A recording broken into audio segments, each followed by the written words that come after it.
Hello there. Si Pastor Rolly to.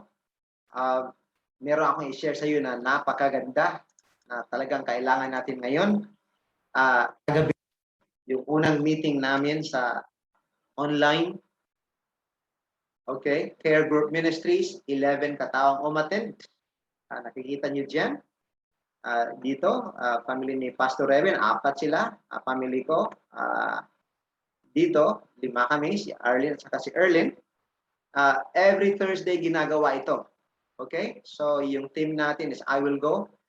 Bibigyan kita ng summary sa meeting namin last night para hindi na mahaba yung usapan at maiksi na lang. Dinisign siya na ganito dahil alam mo ngayon ay pandemic, nasa bahay lahat. Okay? So, very good. Talagang nagbigay sila ng testimony kagabi. Napakaganda. We spent a lot of time giving testimony. So, yung message is about Matthew 28:19 and 20, na yung tama pala na translation is not go. Okay? Yung I will go, this is okay. Well, we also go. But literally from the Greek version, talagang having gone siya. For you tentes. Okay? So, kapag i-translate siya, ganito yung mga tama na translation at bibigyan siya ng sense ngayon. Tama yung International Standard Version. As you go, meaning as you go in your daily occupation, disciple people of all nations. And makikita nyo sa God's Word Translation, so wherever you go. Now, ang kagandahan ay itong modern literal version, when traveling, make disciples of all nations. Kaya nga, silang tatlo lang talaga yung nagbibigay ng tamang translation sa Griego. Kapag i-translate mo yan at bibigyan mo ng kahulugan ngayon, ang ibig sabihin is, as you go about with your daily lives, disciple all nations. Okay, so the passage tells us that as we go about our normal routine every day, whatever it is that we're engaged in, office work, business, teaching, fishing, farming, kahit ano yung ginagawa natin, nursing, sales, doctor, engineer, technician, musician, lahat sila ay we are bidden to make disciples for Christ all over the world. Yan pala ang ibig sabihin ng text na yan. So, ibig sabihin, hindi mo kailangang pumunta ng Africa. Well, that also fulfills. Okay? Pwede rin kung gusto mo talaga at kapag ang Panginoon nagsabi sa'yo pumunta. Tapos, yung text na disciple, siya lang pala yung verb sa buong verse na yan. At yung iba hindi verb. At pagkatapos mong ma-disciple ay kailangan mong turuan. So, ang ibig sabihin ay hindi ka pwedeng makapagturo sa mga tao kapag hindi sila mga disipulo o mga estudyante mo. Yan ay malinaw. Nasubukan ko na yan. Ilang beses, napahiya ako sa classroom, pumasok ako sa classroom, sinabi ng teacher, Teacher Rolly, this is not your class. Kakahiya. Okay? So ito yung objectives, tatlong objectives ng I Will Go na plan, mission, spiritual growth, and leadership. Okay? Ito yung mga goals, action plan, para ma-share yung gospel sa buong mundo, at ma-mobilize yung mga resources natin. Alam mo yung mga resources, financial resources, human resources, para more effectively reach the unreached. Okay? So, ang tanong ay paano tayo makilahok sa gawain ng Panginoon? Kagaya nitong babaeng ito, nagtanong siya kay Ryan, Mr. Ryan here. Ngayon, at sinabi, ang tamang sagot ay according to the plan and KPIs at sa spiritual gift na binigay ng Panginoon sa iyo, okay? Hindi mo basta-bastang sabihin lang na, pupunta ako pero walang plano. Hindi ganon kadali. So, para maging successful, ang the true method alone that will give success, ito yung Christ method. Mingling with people, showing sympathy, and ministering to their needs, and winning their confidence before you say, follow me. Okay? So, yun na yun, ang 6 C's na ibig kong sabihin. Kung i-summarize mo yan, ang tawag ko dyan ay 6 C's. Ministry, connection, concern, compassion, care, confidence, and call. Huwag basta-bastang lumampas o kaya, ibig sabihin, bigla ka nang tumalon sa number 6 na hindi mo pinagdaanan. So, isa-isa talaga yan. And ito yung mission objectives na ang target pala natin ay mga city, Okay? Sa 1040 window, lalo na dito sa Thailand o kaya sa Pilipinas, tingnan mo yan sa Google. I-Google mo yan. 1040 window. Paano ngayon? Ay since July 8 ay lockdown dito sa Thailand. Ganon din sa ibang lugar, sa ibang bansa. So, kaya ginagawa natin online kasi lockdown. Ngayon, pangalawang objective is how we develop resources, human resources, and financial resources, and other resources. Okay? So ngayon, alam na natin na ang Seventh-day Adventist is tinamaan ng pandemic at na bumaba yung tithe and offering, 26 million in tithe and offerings. Hirap na hirap. Nasa survival mode tayo ngayon. Okay? Dahil diyan, i-recognize ng treasurer ng GC, kailangan natin malaman na ang 100% pala ng income na binigay ng Panginoon ay biyaya para sa atin. Gagamitin pala yan para sa glory, for God's glory. Okay? At dapat sa 100%, merong babalik talaga na magiging asset. Ibig sabihin, income na bumabalik sa bulsa para magamit sa gawain. Hindi yung mawala lang. So, kapag malaman mo itong 10, 20, 70 flexible rule, budget rule, para ito sa mga mahihirap, kung maliit lang yung income, magsimula ka ng 10, 20, 70. At least 10% for tithes and offerings, that's 11%, right? About 20% sa savings, insurance, and investment, ay igagamitin mo yan, mag-generate ng return of investment yan. At dapat din, sa 70% na ginagastos natin, may babalik na return of investment. We call asset. So lahat pala, itong one is eternal, itong isa savings, yung isa spending, lahat sila merong ROI, eternal ROI, savings ROI, or spending ROI, or return of investment. Paano gagawin? Kaya nga, meron tayong care group paano sa gawin. Kasi yung tatlo na yan ang importanteng preparation natin. So alamin natin kung ano yung mga successful na mga company, like 20 years old na company, dito sa 20% na savings ay tutulong sa atin. At paano naman gawin yung 70%? Meron. Okay? Tandaan mo yung 10, 20, 70 kapag ikaw ay maliit lang na income, magsimula sa ganito. Yun ay actually is a formula for prosperity, financial, stewardship. Okay? Alamin natin yung mga prinsipyo galing sa Bible na lahat pala ay sa Panginoon, pati yung pera natin, gold, silver, at in-empower pala tayo ng Panginoon na gagawin lahat yan para for God's glory. And we are to return 10% dahil yan ay holy. Sa Kanya yan, sa Panginoon yan. Pero ang offerings pala ay most holy. Yun ang hindi natin alam, no? So out of our love. At siya ay nag-promise na kapag ibibigay natin sa Kanya yan, bubuksan niya ang windows of heaven and pour out the blessing until wala ka ng kalalagyan. Yan ay promise, Minsan nahihiya tayo mag-claim ng promise na yan. At alamin natin yung prinsipyo sa Bible about savings and investing galing sa Proverbs 6:6-8 and Proverbs 21:20.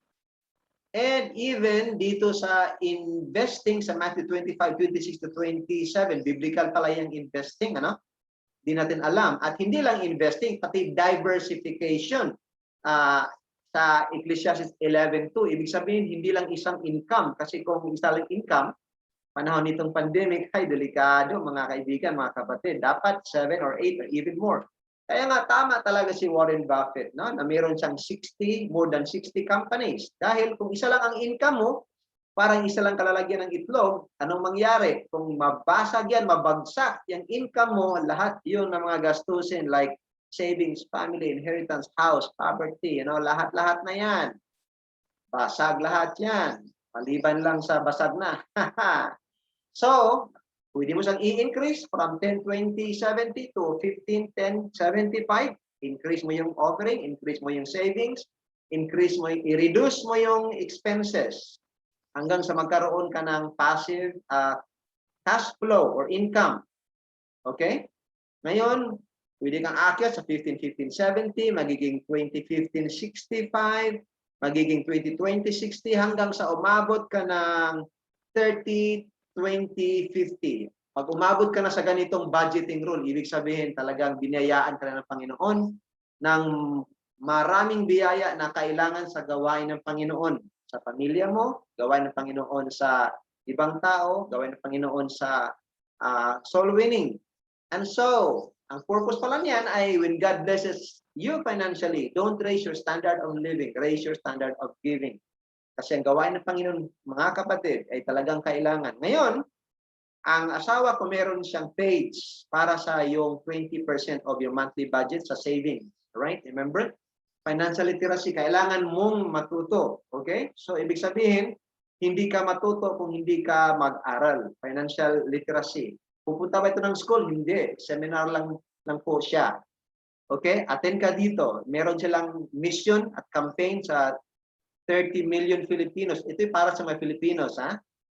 By 2030, dapat ay makasali nito at maturuan, okay, ng biblical financial stewardship nitong 20-year-old na company.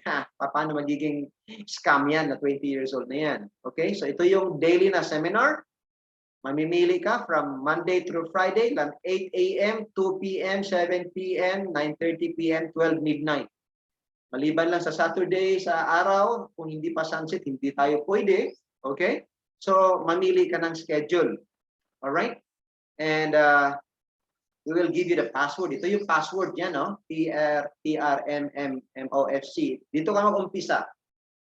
Okay, para naman sa 70% of your monthly income, meron akong page na tinatawag na Equipping Missionaries. That is business and investment also, but mainly business. Para yun sa 70% of your monthly na budget na ginagamit mo sa expenses. Dapat yung expenses mo ay hindi maging liability, ma-waste na walang babalik. Dapat may babalik yan. So, malaki kaya yan. So, huwag mong hayaang ma-waste. So, ngayon, merong Sunday na schedule for the meantime para sa mga international, okay? Para sa mga Thai, actually, meron silang almost daily. Para ito yung schedule ng Sunday sa Philippines is 10 a.m. Sa Thailand, 9 a.m. Actually, ito ay nakafocus sa USA, pero gabi sa kanila yan, okay? At saka Europe. So kapag Wednesday naman, ayan ay tanghali sa kanila. Sa atin naman, dito sa Asia ay gabi yan. So sa Pinas ay 12 midnight at dito sa Thailand, 11. Okay? So, hindi sa conflict sa inyong Wednesday na mga schedule like midweek. Now, kailangan nating umatin nito para matuto paano siya gawin at para makasama tayo nitong mega. Imagine, chance natin itong umatin, itong Match Family Global.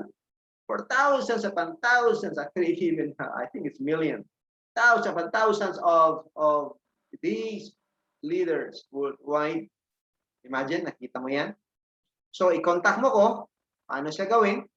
Huwag kang mahiya kasi ginagawa natin ito for God's glory. By the way, ito yung company na itong 70%, 62 years na yan. Okay? So, walang scam dyan. Mapahiya ka na lang kung malaman mo yung katotohanan. Anyway, magtanong talaga mas maganda. Okay? So, balik tayo sa General Conference na website na natutunan natin kagabi. Ang approach pala ng church ay one of the objective is holistic health approach. Physical health, mental health, emotional health, that is total health. How do you do that? Okay? So yun yung kanina Christ method. Pero sa huli ng meeting, merong tanong, okay? A reflection at testimony. What difference will it make? Anong diferensya? Kapag ang theology mo ay galing sa passage na go, na wala naman talaga sa Matthew 28:18. At kapag ang theology mo rin ay as you go, yan ay galing sa passage or having or going or as you go, yung daily occupation, ibig sabihin, yung occupation mo, yan ang ministry mo, anong magiging implication? Kapag ang theology mo ay mali, katulad ng go, ikaw ay basta-basta na lang pupunta kahit saan, kahit pandemic. Hindi naman talaga mali na pupunta. Kung talaga ang Panginoon ay nag-impress sa'yo na pupunta ka, bumisita ka, kahit mag-COVID ka, well, may nangyari na, it's up to you. Pero sa panahon nitong pandemic, itong titingnan mo itong si Hua Tong, itong literature evangelist, no? From Vietnam. Imagine, top notch siya sa buong South Asia Union Mission. Facebook lang po niya ginagawa. Ibig sabihin, okay? Itong problema ng pandemic ngayon, hindi talaga sa problema, is an opportunity. Okay? Mas madali hanapin ng mga tao ngayon. Okay? Lalo na sa mga city, hindi man talaga basta-basta kakatukin yan. So, ang approach ngayon is online talaga. Pandemic or non-pandemic. So, natututo tayo nito ngayong pandemic na mag-zoom tayo. So, let's zoom. So, summarize, Sunday and Wednesday, okay? Para sa 70%, that is expenses. Dapat mag-generate yan. And for 20%, for your savings, investing, okay? Daily ang schedule niyan. O kaya Google Meet. Google Meet ang ginagamit ko every Thursday. Sa ibang araw ay Zoom. So, 10% of this is more important because eternal investment siya. Itong dalawa, earthly investment lang yan. So, in-encourage kita na hindi lang sa earthly investment, but yung puso natin ay dito dapat sa eternal investment. More details on that, Wednesday, Friday, lalo na Saturday. Okay, mga kaibigan? Okay, napakaganda nito, no? Pero meron tayong mga online etiquette dahil yan ay mga professional na mga tao yan, no? Mga doktor, mga MD, managing director, mga di basta-basta yan. Although meron din hindi mga professional, huwag kang mahiya kung ikaw hindi professional. Yun ay para naman sa lahat. Ang titingnan lang natin ay sundin natin itong online meeting etiquette na una, i-download mo muna yung Zoom at saka Google Meet kapag ikaw ay gumagamit ng cellphone. O kaya you dress appropriately. Dapat ayos-ayos naman konti kasi semi-formal siya. At log in your name, inviter, country, kung nasaan ka ngayon, ang lugar. Halimbawa, ikaw ay si Juan, ako yung nag-invite sa'yo, ilagay mo Rolly, _ Kung ikaw ay nasa Cebu, ilagay mo Cebu, o kaya dito sa Bangkok, o kaya sa ang lugar dito sa Bangkok, okay? At turn on, buksan mo yung video mo, at least 45 minutes, okay?